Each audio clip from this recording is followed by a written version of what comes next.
Hinds' Feet on High Places by Hannah Hernard. Chapter 10.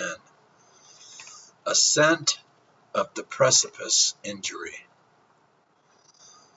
Once on track, Much Afraid discovered, to her surprise and deep thankfulness, that it was not nearly so appalling in actual fact as it had seemed in anticipation.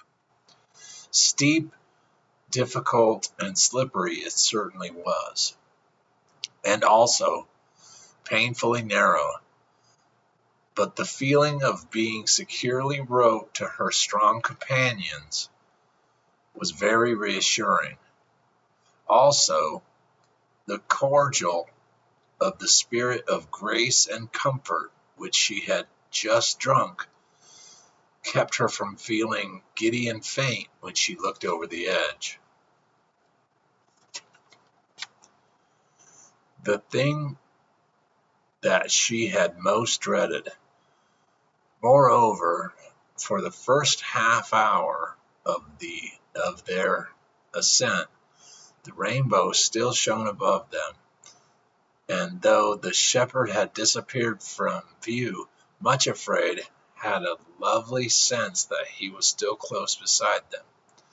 She did not look down unless obliged to do so, but once, quite soon after they had started, she had to wait in a little niche in the rock at one of the difficult places while Sorrow felt her way forward and Suffering waited in the rear. Just then she looked down and felt very thankful indeed that the shepherd had charged them to start the ascent that evening and not spend the night down below. Sitting on the rocks below were all 5 of her enemies, gazing up at them and grimacing with fury and spite. Indeed, as she looked, she was startled to see Self-Pity, who always looked less ugly and dangerous than his companions, stoop down and pick up a sharp stone, which he flung at her with all his might. Fortunately, they were already practically out of reach of stone throwing, but the jagged piece did hit the cliff just below her, and Much Afraid was greatly relieved when she felt Sorrow pull gently on the rope to tell her that she now could move forward. She remembered the shepherd's warning that she was likely to meet these enemies again when the precipice was surmounted, though how they would get up onto the Mount Injury she did not know, only that there must come some other way which they could use. So the 3 of them climbed higher and higher, while the shadows thrown by the cliffs lengthened over the plain below, and the sun went down in a blaze of glory beyond the desert and the great sea. From the height which they had now reached, they could plainly see the western sea, along the shores of which they had traveled for so long. The track they followed wound up and ever upward, back and forth across the face of the cliff, and though it was crumbling and even broken in some places, Much Afraid was tremendously relieved to find that nowhere at all was it too difficult, not even at the spot halfway up the cliff, which Craven Fear had so particularly pointed out to her. On arriving there, just as darkness fell, she found that though the path had indeed broken right away, a plank had been laid across the gap, and a rope placed through iron rings in the rock face to form a handrail to which she could cling as she walked across the narrow bridge. The Hart and the Hind, of course, had disbanded such unnecessary assistance and had leaped across the little chasm, making it look as though there was nothing there. However, even with the handrail to steady her, Much Afraid was very careful to close her imagination altogether to the picture which Craven Fear had painted. From bitter experience, she knew that pictures thrown on the screen of her imagination could seem much more unnerving and terrible than the actual facts. When the plank was crossed safely, they discovered themselves to be in an exceedingly narrow gorge, quite invisible from below. Directly facing them was the very resting place which the shepherd had spoken of, a little cave where they were to pass the night. With a sense of great relief and thankfulness, she went inside and looked around. Its situation was such that, though she could not look down into the dizzy depths beneath, it was possible to look right out over the plateau and the desert to the far-off sea. The moon had just risen and was shedding a pure silver light over everything, and the first stars appeared like faint flickers in the darkening sky. In the cave itself, flat rocks had been placed to form rude seats and a table, and on the ground at one side were piled sheepskins on which they could rest. Not far from the cave entrance, a tiny waterfall trickled down the cliff, and they went to it in turn and refreshed themselves. Then Sorrow and Suffering produced 2 packages of bread and dried fruits and nuts which the shepherd had given them at the foot of the ascent. With these they gladly satisfied their hunger, and then, overcome by weariness, they laid themselves down in the cave and fell into dreamless slumber. Much Afraid woke with the first light of dawn, and getting up, walked to the entrance of the cave. In the cold light of early morning, she could not help telling herself that a scene of utter desolation lay before her. As far as the eye could see was nothing but empty plain and sea, with lowering cliffs above her and jagged rocks below. The pleasant wooded country which they had left out of sight, and in all the vast area upon which she looked, she saw not a single tree and scarcely a stunted bush. How desolate, thought Much Afraid. And those rocks beneath look very cruel indeed, as if they are waiting to injure and destroy anything which falls upon them. It seems as though nothing can grow anywhere in this barren waste. Just then she looked up at the cliffs above her head, and started with surprise and delight. In a tiny crevice of the rock were a few drops from the trickling waterfall could occasionally sprinkle it. Was a single plant. It had just 2 or 3 leaves and 1 fragile stem, almost hair-like in its slenderness, grew out at right angles to the wall. On the stem was 1 flower, blood red in color, which glowed like a lamp or flame of fire in the early rays of sun.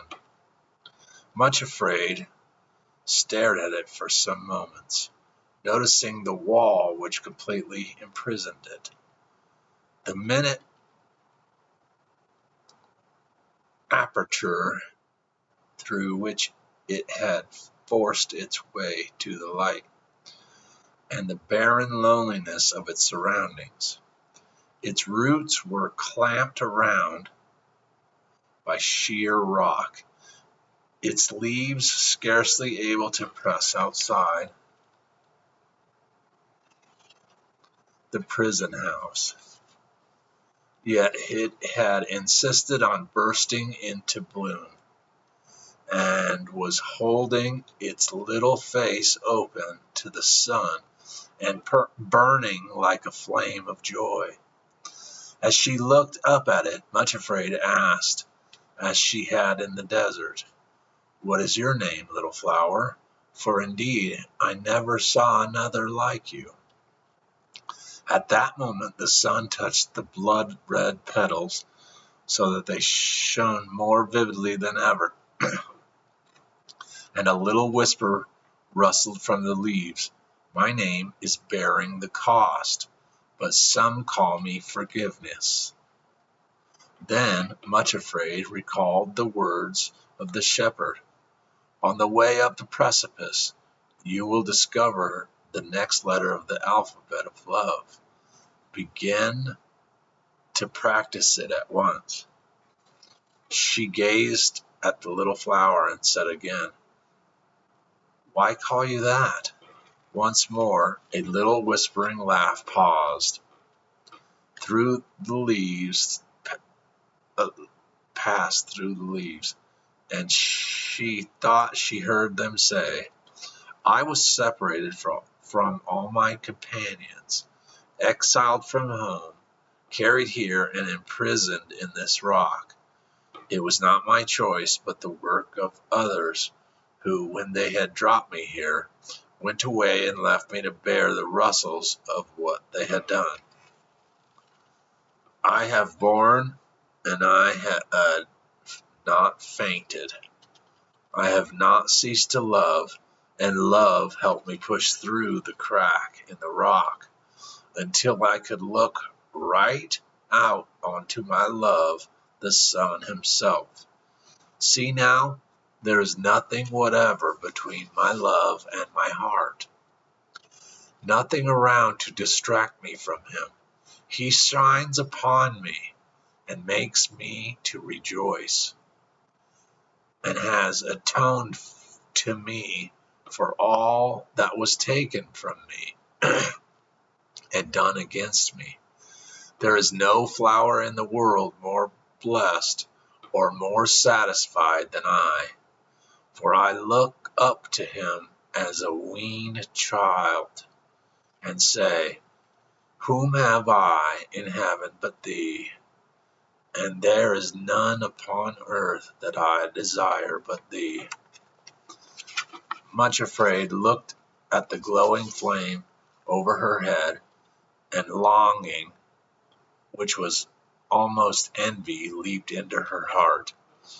She knew what she must do. Kneeling on the narrow path beneath the imprisoned flowers, she said, "O my Lord, behold me. I am thy little handmaiden, bearing the cost." At that moment, a fragment of the rock which imprisoned the roots of the flower above her loosened and fell at her feet. She picked it up and put it very gently with the other 7 stones in her purse, then returned to the cave. Sorrow and suffering were waiting for her, with a further supply of bread and raisins and nuts, and after they had given thanks and had eaten, they roped themselves together again and continued up the precipice. After a little, they came to a place which was very steep and slippery. Suddenly, Much Afraid had her first fall, and cut herself quite badly on the pieces of jagged rock which had tripped her. It was a good thing she was so securely roped, for a great terror came upon her, and she became so giddy and faint that had she not been tied, she might have slipped over the edge of the path and been dashed to pieces on the rock below. As this thought struck her, she was so overcome with panic and trembling that all she could do was to crouch against the wall of rock and cry out to her companions that she was fainting and was in terror of falling. Immediately, Sorrow, who was in the front, tightened the rope. Then Suffering came up to her, put her arms around her, and said urgently, "Drink some of the cordial which the shepherd gave you." Much Afraid was so faint and frightened that she couldn't only lie in the arms of Suffering and gasp, "I don't know where the bottle is. I can't move, even to fumble for it." Then Suffering herself put her hand into the bosom of the fainting girl, and drew out the bottle and poured a few drops between her lips. After a few moments, the color returned to Much Afraid's cheeks, and the faintness began to pass off, but still she could not move. She took more of the spirit of grace and comfort, and began to feel strengthened. Then Sorrow, who had come back to the place where she was crouching, gently shortened the rope so that Much Afraid could take her hand, and again they started to climb. In the fall, however, Much Afraid had cut both knees so severely that she could only limp forward very painfully, moaning continually and halting constantly. Her companions were very patient, but progress was so slow that finally it became necessary to make greater speed, or they would not reach the top of the precipice before nightfall, and there was no other cave where they could rest. At last, Suffering stooped over her and asked, Much Afraid, "What are you doing? What were you doing when you left the cave this morning and went off by yourself?" Much Afraid gave her a startled look, then said with a painful flush, "I was looking at a flower which I had not seen before, growing in the rock by the waterfall." "What flower was that?" persisted Suffering very gently. "It was the flower of bearing the cost," replied Much Afraid in a very low voice, "but some call it forgiveness."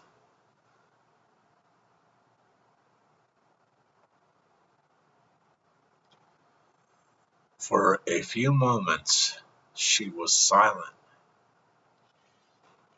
remembering the altar she had built and realizing that she was not practicing the new and difficult letter of the alphabet of love. Then said she, "I wonder if it would help my knees if we put a few drops of the cordial on them." "Let us try," said Sorrow and Suffering, both together. "It is an excellent suggestion." As they dropped a little of the cordial on both knees, almost at once the bleeding ceased, and the worst of the smart and pain died away. Her legs remained very stiff, and she was still obliged to limp quite badly, but they did go forward at a much better pace. By late afternoon, they were right at the top of the awful ascent, and found themselves in a forest of young pine trees with moss and blueberries growing on the banks beside the path, and the precipice, which had looked so impossible, actually behind them. They sat down at one of the mossy banks in the wood to rest, then heard a voice singing quite close at hand. Thou art all fair, my dearest love. There is no spot in thee. Come with me to the heights above, yet fairer visions see. Up to the moment of myrrh, and thence across the hills of frankincense, to where the dawn's clear innocence bids all the shadows flee. Come with me, O my fairest dear, with me to Lebanon. Look from the peaks of grim Shenir, Amana and Hermon. The lions have their dens up there, the leopards prowl the glens up there, but from the top the view is clear of land yet to be won. Can't. 4, 7, and 8. They're coming toward them through a clearing in the trees. Was the shepherd himself.